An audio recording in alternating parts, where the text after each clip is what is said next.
Gearoid Hegarty, good morning to you. You're Tommy Walsh's Hurler of the Year. How does that feel? Feels great. Feels great. Suppose we grew up watching that great Kilkenny team that Tommy was involved in, winning All Irelands every single year, you know, and it was a great honour. It was a great honour coming from such a legend that is Tommy. I don't know, Gearoid, if you could hear exactly what Tommy was saying, but you were mid-flow there, Tommy, about playing on the edge, and it's not you don't even call it hurling on the edge. No, because the way I grew up was backyard hurling. There was no referees. There was no dirt. There was nothing like that. You went in as hard as you could to win that ball. 50-50 ball, 60-40 ball. It was in your mind to win that ball. That's the way Gearoid plays the game. That's the way that Limerick team plays the game. I never see dirt in that Limerick team. Never see any dirty belts, any dirty slaps. They go in for that ball. Sometimes, listen, a lad might come off second best. but the intention is to win the ball, is what I'm saying. The intention is to go win that ball. The intention is to get into tackle. Play the game. We all watched the Christy Ring documentary the other day. He loved the Glen because they played the game the way it should be played, tough and fair. And that's the way Gearoid plays the game. That's the way the Limerick team plays the game. And I have nothing but respect for that. That's good to hear, Gearoid. Yeah, it is. I suppose we pride ourselves on our physicality and our hurling, obviously, as well, you know. But I suppose you have to use the advantages that you have, and that's the way we play the game, you know, good and hard, but it is fair, as Tommy says, and I suppose it worked out for us, obviously, over the last few months.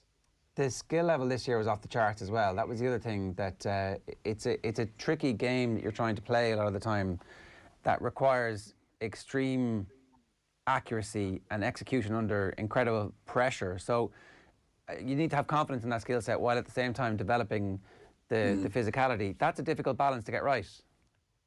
Yeah, I suppose we're lucky that Paul Kinnerk is our coach, and I suppose we're training. I suppose that group now has been together a couple of years with a couple of new lads coming in every year. But Paul is an absolutely incredible coach, and we're lucky to have him.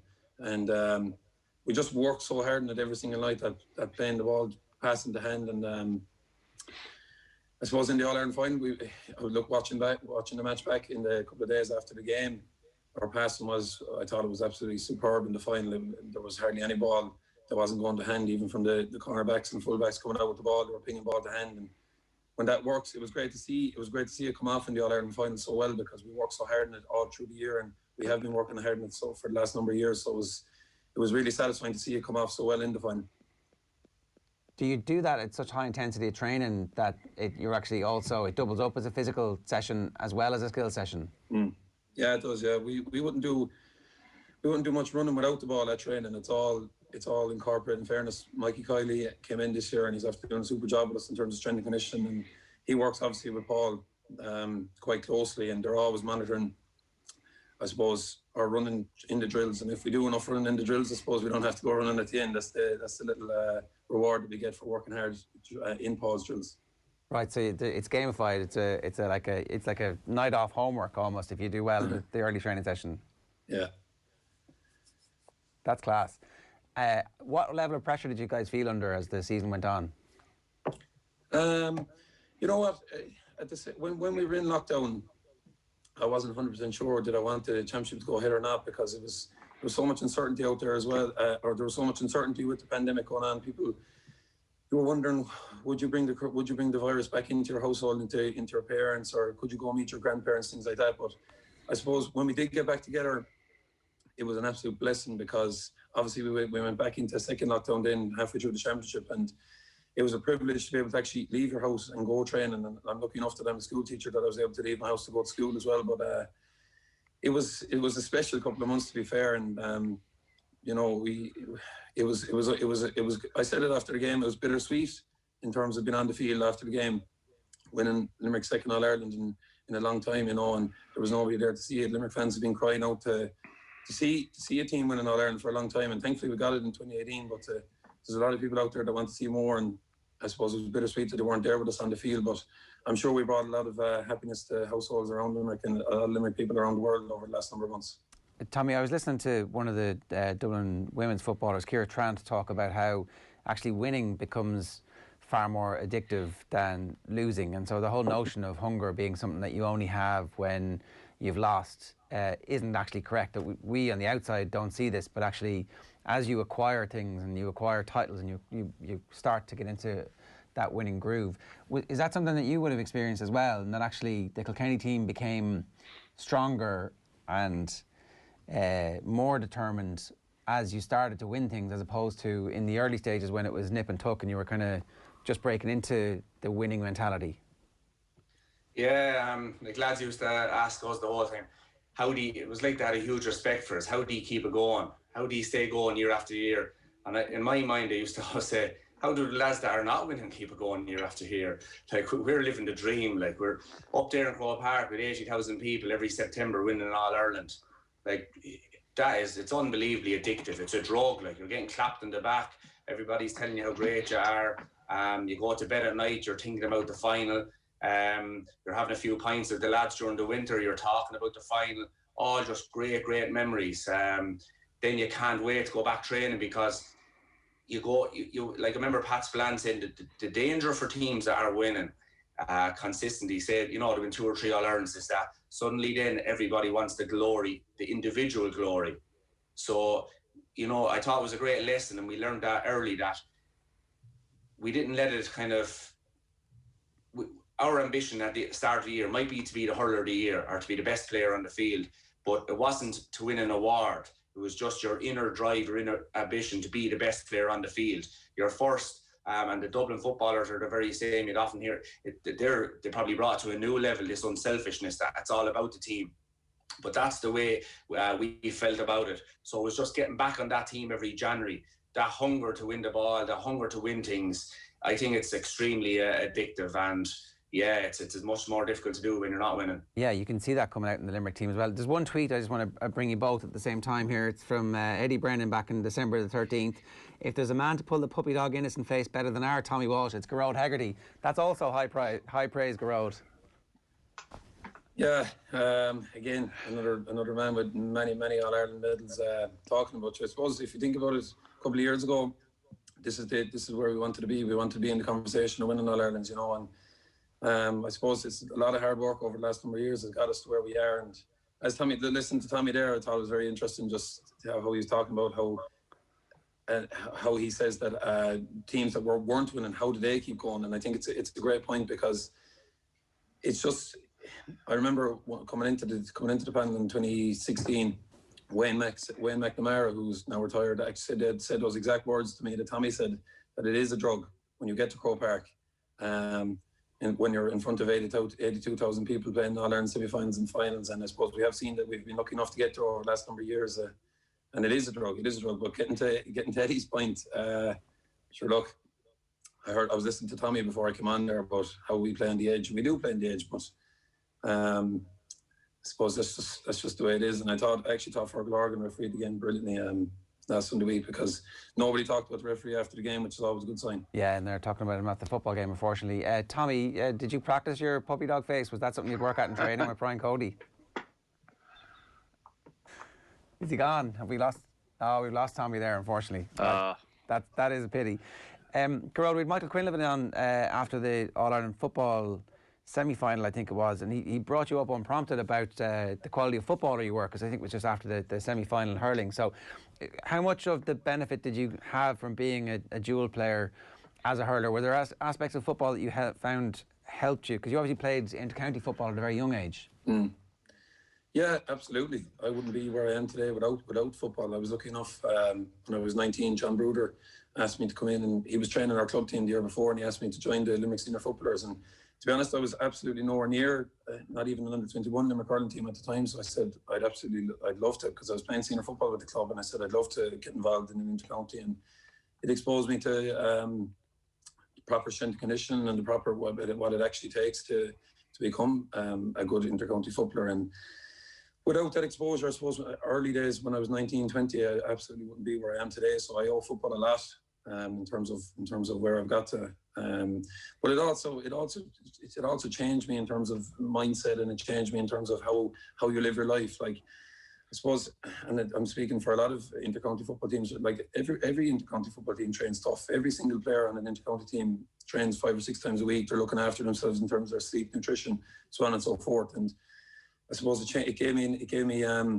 it opened my eyes really in terms of what it actually takes to be on an inter-county panel, you know. So I was lucky enough then. John Kiley then, when I was up to the age under 21, asked me to come in for an under 21 trial, and that's where it all started, I suppose, in 2015 when we won the under 21 All Ireland. But yeah, absolutely, I would not be where I am today without those couple of years at inter-county football, and also Sigerson. You know, Sigerson, I played Fitzgibbon and Sigerson inside Newell. But I played more Sigerson than I did Fitzgibbon, because when I was around that 19, 20 years of age, I was way more focused on my football, you know. So it's interesting how it goes.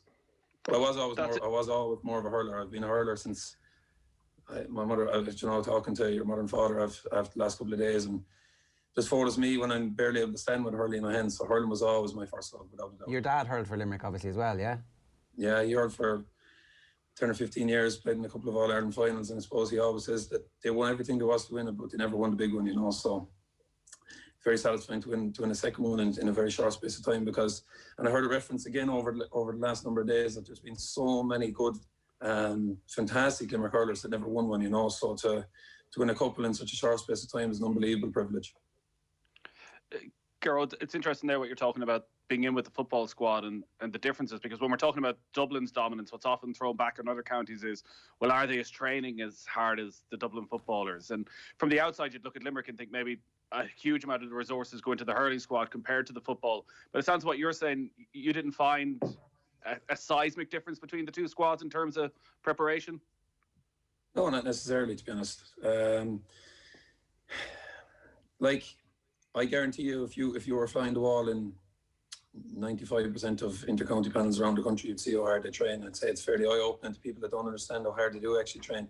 When you're out in Rathkeale in November and December, and on a normal season, when you're in your pre-season leading up to the league, and the wind is coming in, or the rain is coming in sidewards, and it's freezing cold, and that's a real eye-opener, you know. And the footballers are there alongside us in the field beside us, you know. So they train.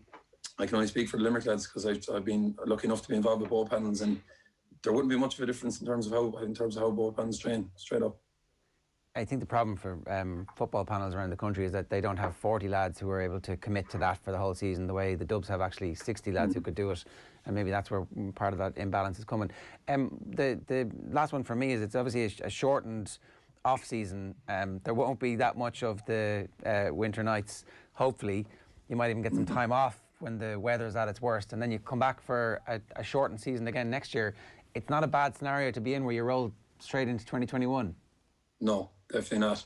This time of year is normally always the worst time of the year in terms of November and December. Once you get to January, you're kind of looking into the start of the league, but obviously this year is quite different in terms of how short the winter was with the championship games over those months. But it's not a bad scenario, no, to be fair. And I suppose we'll go back in a couple. I don't know when we're back. We haven't heard anything, but we'll go back, I'd say, maybe towards mid-January, end of January. I don't know.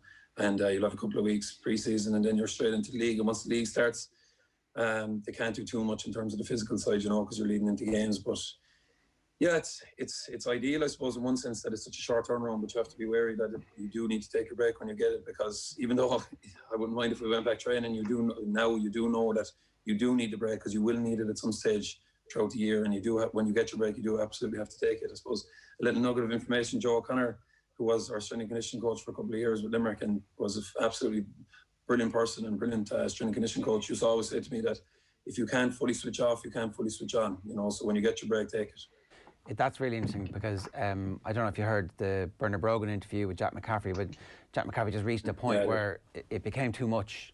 Yeah. And I can see how it would become too much, especially when your team now is going to start getting talked about as one of the all-time great teams, and you've got to actually deliver on the potential, and you'll always feel like, geez, I could do a little bit more. So that's really interesting to hear, that kind of at the heart of that there, you have that switch off. And at the same time, also, you have to really enjoy these moments, because they're unbelievably special.